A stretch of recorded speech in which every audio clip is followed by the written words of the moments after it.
Bonjour à toutes, bonjour à tous. Aujourd'hui, une affaire agite la France, et pas seulement la France, également le Royaume-Uni. C'est le fameux rapport qui a trait à messieurs Cameron, ancien Premier ministre, et messieurs Sarkozy au moment de l'affaire libyenne. Alors qu'en est-il? Pourquoi ce rapport sort-il au bout de 5 ans? Tout d'un coup, on découvre de grandes vérités. On a mis 5 ans pour découvrir non seulement qu'il n'y avait pas d'armes de destruction massive en Irak, mais surtout que le colonel Kadhafi, qui était le guide de la révolution libyenne, de la Jamaria libyenne, ne prévoyait pas du tout de massacre à Benghazi, qu'il fallait faire la part du lyrisme arabe et des grandes déclarations.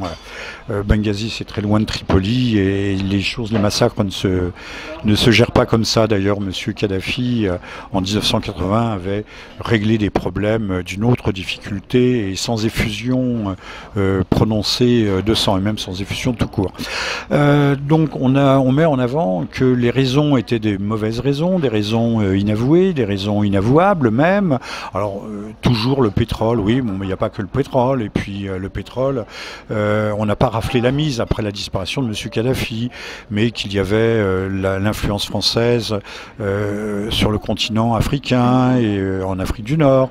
Et puis, autre raison, le retour de la France sur la scène internationale armée, et puis des raisons aussi électoralistes, de prestige pour M. Sarkozy. Bon, tout cela est bel et bon. On découvre midi à 19h, on découvre la Lune en plein midi, que sais-je. Tout ça ne tient pas tellement debout. Alors ce qui est intéressant, c'est comme on dirait aujourd'hui, le calendrier, l'agenda. Pourquoi maintenant? Alors, M. Cameron n'est plus aux affaires, mais M. Sarkozy lui prétend y revenir. Alors, comme par hasard, bien évidemment, je ne plaide pas pour M. Sarkozy, mais on a l'impression que c'est une peau de banane supplémentaire qu'on lui balance sous les pieds. La politique est bien misérable, qui fait des détours, et surtout, j'insiste, on a mis 5 ans à découvrir ce qui était évident de prime abord. Puis il y a une grande omission dans cette affaire, c'est que on ne parle pas du tout de l'État hébreu, de sa zone de sécurité, de sa périphérie, alors que M. Bernard-Henri Lévy, qui a été l'un des grands promoteurs de l'affaire libyenne, ne s'était pas caché qu'à l'époque, il agissait pour sa propre tribu, il l'a dit, il l'a déclaré. On peut retrouver des images, dire je travaille pour ma tribu, et ma tribu c'est Israël. Voilà, donc ça aussi c'est un non-dit des affaires internationales. Alors, que les choses sortent ou ressortent aujourd'hui, c'est pas mal, mais encore peut-être faudrait-il les qualifier par leur nom et de dire que sous le prétexte des droits de l'homme, sous le couvert de l'humanitaire, on conduit des guerres qui sont réellement des guerres néocolonial ou approchant, bien qu'il ne s'agisse plus de coloniser, et que pour éviter un bain de sang, eh bien, M. Sarkozy, M. Bernard-Henri Lévy et consorts, M. Kouchner, ont fait eux-mêmes couler des flots de sang et ont jeté. Alors on a l'air de découvrir que la Libye est dans le chaos. Mais non, la Libye n'est pas dans le chaos, elle l'est depuis le départ, elle l'est depuis 5 ans dans le chaos. On a l'impression que les choses, on découvre encore une fois, on tombe de la dernière pluie. Parce que ça me paraît extravagant. En tout cas, la politique internationale, l'absence de politique méditerranéenne de la France se réinvite dans les affaires intérieures.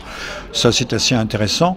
Mais il n'est pas assuré que les prétendants au trône de M. Hollande, les messieurs Juppé et consorts, prennent des positions sur cette question et dénoncent les erreurs du passé, mais d'un passé proche, pour ne plus les reconduire dans un avenir encore plus proche. Je crois qu'on continuera à circuler dans les mêmes ornières, et ça c'est tout à fait dommageable, et il faudrait peut-être que l'on change de registre et de musique.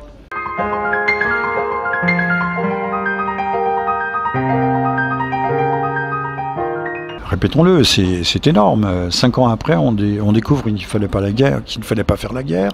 5 ans après, on découvre que nous avons démoli un État, que nous avons démoli une nation, que nous avons non seulement ouvert la boîte de Pandore, ce qui a été vrai aussi pour l'Irak, les hommes forts que l'on qualifie ici de dictateurs et de tyrans ont quand même leur utilité, non pas que l'on approuve et que l'on...